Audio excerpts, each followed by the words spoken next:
মন্দারমণিতে এই মেঘা বিচ রিসর্টের রাতের অ্যাম্বিয়েন্সটা জাস্ট দেখো, চারপাশটা একদম কালারফুল টুনি লাইট দিয়ে সাজানো, দারুণ লাগছিল দেখতে। সেই সঙ্গে সঙ্গে ব্যাকগ্রাউন্ডে মিউজিকও বাজছে, আর আমরা এখন এই লনে একদম সমুদ্রের ধারে বসে স্ন্যাক্স এনজয় করবো। আর স্ন্যাক্সে রয়েছে চিকেন তন্দুরি, তার সঙ্গে সঙ্গে cold drinks, tandoori chicken, leg piece, এই যে একটা তো সোনুর, আর এইটা কার, বাবার না ছেলের?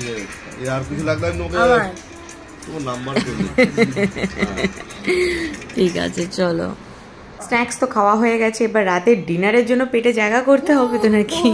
সেজন্য আমি, রিও আর তার সঙ্গে সঙ্গে রিও সোনু দিদি, আমরা তিনজনে মিলে একটু বাগানে ঘুরে বেড়াচ্ছিলাম, দোলনা চড়ছিলাম, আরও মজা করছিলাম। আর রিওর বাবা ফোনে ব্যস্ত, ঘুরতে এসেও তার শান্তি নেই। আর আমি তো ঘুরতে আসার জন্য আমার সমস্ত কাজবাজ একদম লক করে দিয়েছি, আবার বাড়ি গিয়ে তারপরে কাজ নিয়ে বসবো।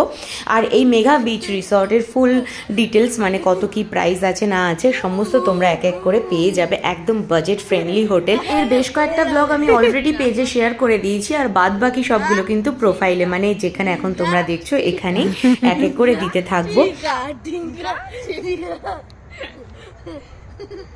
তো যাই হোক, এরপরে আমরা ডিরেক্ট রাতের ডিনারে গিয়ে তোমাদের সাথে দেখা করছি। যেহেতু আমি আর রিওর বাবা ডিনার করি না, এবার ঘুরতে এসে একটু আধটু না খেলেই নয়।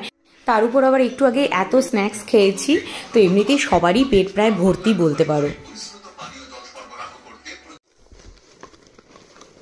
যেখানেই যাই এটা মাস্ট, কি বলতো, নুন। আর এখানে চলে এসেছে আমাদের রাতের ডিনার, খুলে দেখাচ্ছি, দাঁড়ো। ফার্স্ট এখানে রয়েছে এগ চিকেন নুডলস, যেটা খাবে রিও আর রিওর দিদি।